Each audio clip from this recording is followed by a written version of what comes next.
This is something that I think is so important. The whole Jeffrey Epstein thing, and I have to say, in a way, the American right kind of made this monster, and it's now sort of attacking them, where it became like every person who ever talked to Jeffrey Epstein, who ever met Jeffrey Epstein, somehow had suspicion on them that they were a pedophile or had an interest in. This is not cleanup anymore. It is a messy counterpunch imploding live on camera. Everyone assumed this empire was invincible, glossy, buffered by cash and quiet until the response revealed more than the leak ever did. What surfaces now is not denial, but reflex.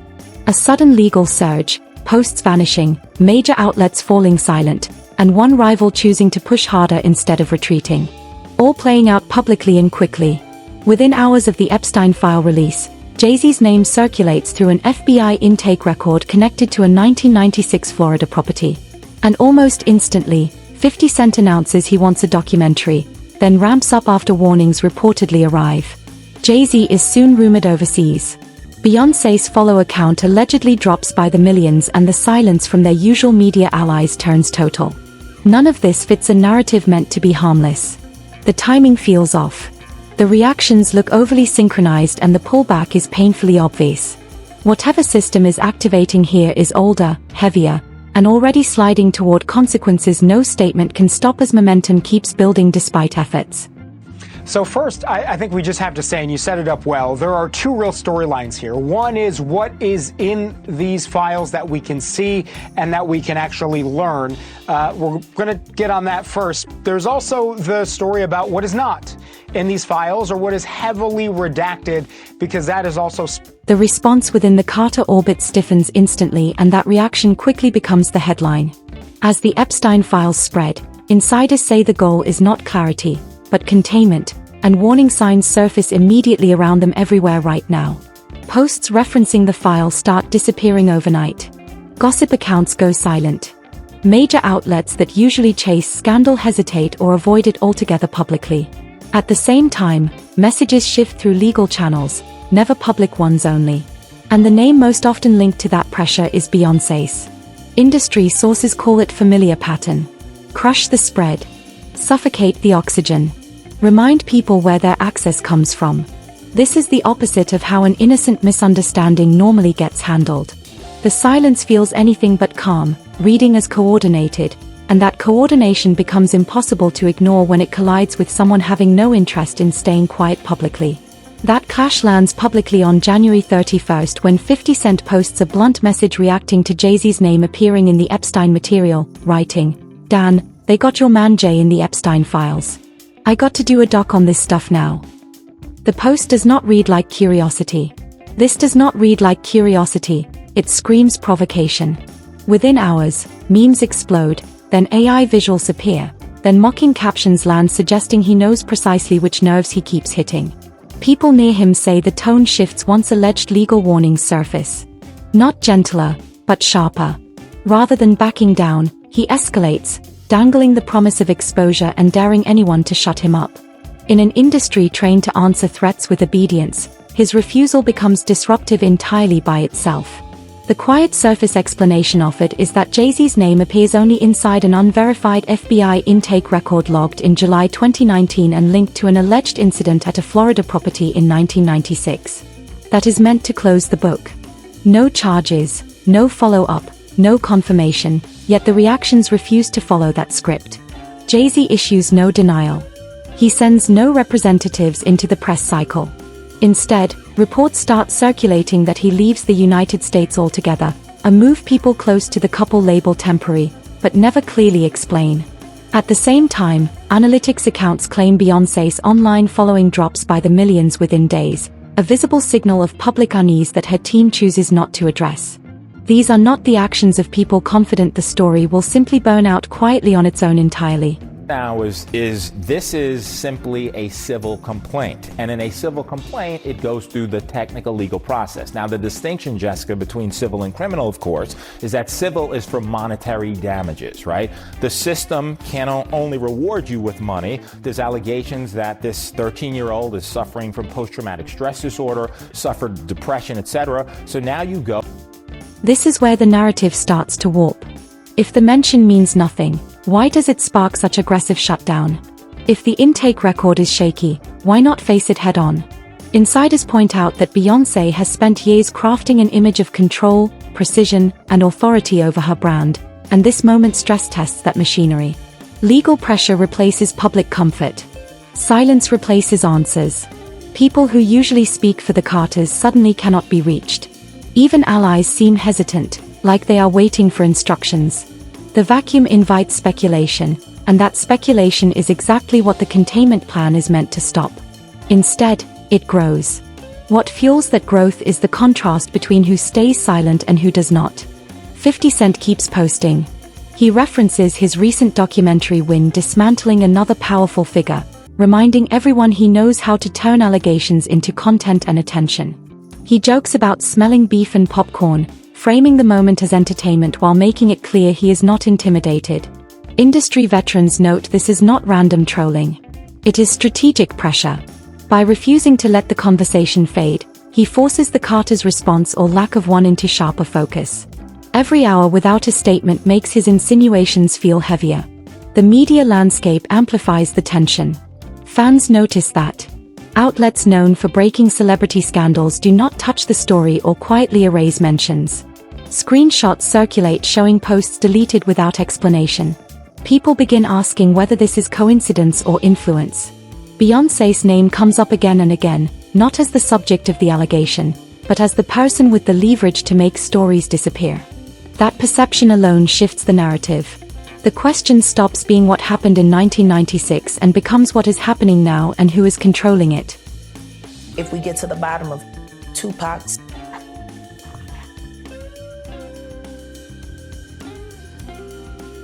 when that is finally revealed, 15 other will be revealed with it. And you will find that they were all committed by the same two people, father and son. As days roll on, the rumor of Jay-Z being overseas hardens into accepted truth across online circles, even as zero official confirmation appears. People close to the couple insist it is precautionary, yet cannot explain why precaution is needed. Others whisper that leaving the country buys time while lawyers work behind scenes. None of these explanations address why the couple does not simply deny the claims outright. The absence of clarity fuels a darker reading that speaking publicly risks opening doors better left closed. In that frame, Beyoncé's role looks less like protection and more like command, orchestrating a shutdown while hoping the storm blows over. By now, the original allegation feels almost secondary to the behavior surrounding it. A single intake record triggers legal warnings, mass silence, social media fallout, and a rival openly daring the empire to respond. Each element alone could be dismissed. Together, they create a pattern that refuses to settle. The more the Carters retreat inward, the more room they leave for outsiders to define the narrative. And as 50 Cent keeps poking at that space, the question hovering over everything shifts from whether this escalates to how much pressure the system can take before something snaps. Because what surfaces now is that this moment does not stand alone. People inside the industry start tracing lines backward instead of forward. Epstein's shadow looms not because of one file, but because of what his world represents. Powerful figures circling private spaces, accusations treated as administrative hassles, and reputations protected through silence and leverage. Insiders note the script playing out around the Carters feels painfully familiar to anyone who has seen crises like this before. When closeness turns risky, the goal shifts toward shrinking exposure, not confronting substance. That instinct recasts the current response as trained behavior, not panic. The darker takeaway is this is not the first time these defenses were tested, only the first time someone with nothing to lose keeps pushing loudly from the outside again. Gathered from your articles, this seems to be a global network that Epstein was a part of, and I believe there are multiple Epsteins. Like, I don't believe that Jeffrey Epstein was the head of the snake. Yeah, like, you know, they never go after the head of the snake. They never go after the head of the snake, quote unquote, are just, it's the billionaire class, and so there's a faction of these billionaires in our oligarchy. And of course the American oligarchy, you know, the American oligarchs don't necessarily, a lot of them don't have an allegiance necessarily to the United States. As the spotlight widens, older whispers that once lingered on the fringes snap back into focus. For years, rumors swirled about exclusive gatherings that left guests uneasy. about spaces where power dynamics felt off, about events that never quite matched the polished public image. None of these whispers ever gained traction alone. They lingered, dismissed as bitterness or imagination. But now, with scrutiny circling the Carter orbit, those stories stop drifting solo and start clustering. Industry veterans note that when multiple unconnected people report similar unease, the instinct isn't to prove anything, but to ask why the same patterns keep emerging. In that light, today's silence reads less like dignity and more like calculated strategy. Beyoncé's history becomes inseparable from that strategy. Former collaborators have accused her of exerting control beyond contracts and choreography, claiming manipulation, intimidation, and spiritually unsettling practices. At the time, those claims were brushed off as jealousy or instability. Now, those old claims are being read as early warnings about how power really works inside her circle. Insiders say Beyoncé believes absolute control equals protection, and that belief shapes every move she makes when the brand feels threatened. Seen that way, the current suppression isn't reactive, it's consistent. It's exactly how she's always handled perceived threats. By locking down the perimeter and betting that silence outlasts noise, the marriage itself starts to look different under pressure. What once sold as a partnership built on loyalty and mutual elevation now reads to skeptics as a mutually assured defense pact. Industry insiders speculate that separation is risky, not from heartbreak, but from exposure. Staying together means controlling the narrative as a unit. Splitting would shatter that control and invite questions neither side wants answered. That reading spreads fast online, fueling speculation that divorce isn't just unlikely, it's impossible. Every public appearance and every absence becomes proof in a bigger theory. The relationship functions more as insulation than romance. There's a lot of people, 50, I feel like he don't have to say nothing, but 50's crazy. He's been like this his whole life. When he's on the block, 50's coming. Meanwhile, the figure refusing to play by those rules keeps circling. 50 Cent's role shifts in perception from troll to ultimate pressure test. People who've worked with him describe an instinct for spotting fear, recognizing when a reaction signals vulnerability. His history of turning conflict into leverage makes his persistence feel deliberate. His not making specific allegations, his daring a response. And in doing so, he exposes just how trapped his targets really are.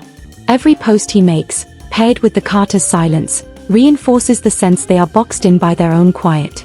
The wider industry watches closely because the implications stretch far beyond one couple. Executives, artists, and power brokers notice the pattern and quietly measure their own exposure. If a name like Jay-Z can be handled this cautiously, others begin questioning where they stand. The Epstein files evolve from individual allegations into a stark reminder: proximity to that world carries lasting risk. Even an indirect mention forces choices that reveal how much someone fears what else might surface. That fear spreads. It reshapes alliances, freezes commentary, and turns curiosity into compliance.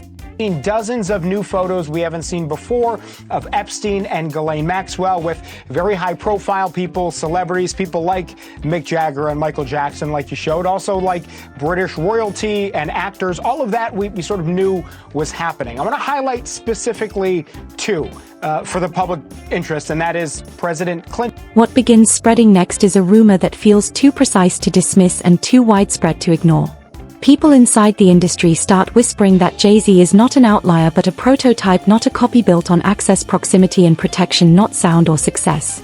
Executives, financiers, entertainment power brokers, and cultural gatekeepers who move the same way attend the same off-record gatherings and rely on the same unwritten rules. The talk is not about fame, but about positioning. These figures rarely appear on stage or on red carpets. Yet, their influence shapes careers and coverage. The sudden panic is not about one name surfacing, but about the fear that a single crack could expose a larger lattice of relationships that has never faced public scrutiny. Tonight is a family affair. I saw your mother-in-law so proud of you. Yeah. Industry sources report a subtle behavioral shift among these figures in recent weeks. Travel plans are altered. Assistants are told to screen more aggressively. Digital footprints vanish overnight as old posts, photos, and connections are scrubbed or locked down. Lawyers become the first call instead of publicists. It feels less like coincidence and more like a coordinated retreat.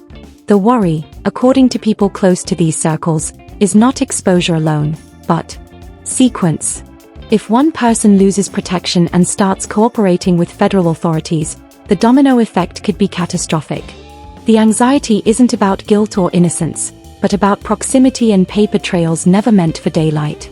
What cements the rumor is how neatly it aligns with current behavior. Silence spreads across unrelated sectors of entertainment, finance, and politics. Commentary dries up. Invitations vanish. People who usually posture as fearless suddenly avoid even indirect links to controversy. The instinct isn't to defend or deny, but to disappear. Observers note this is how powerful networks act when attention itself feels dangerous. Not because every member is hiding something, but because no one knows who might decide survival requires cooperation. In that climate, loyalty becomes fragile and fear becomes currency.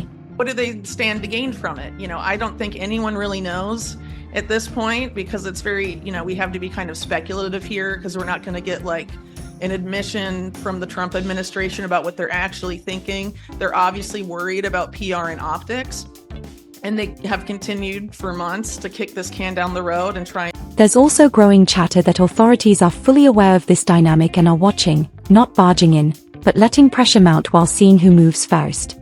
Sources say the real threat isn't subpoenas, it's isolation. Once someone senses they've been cut loose from the network that once protected them, the whole incentive flips.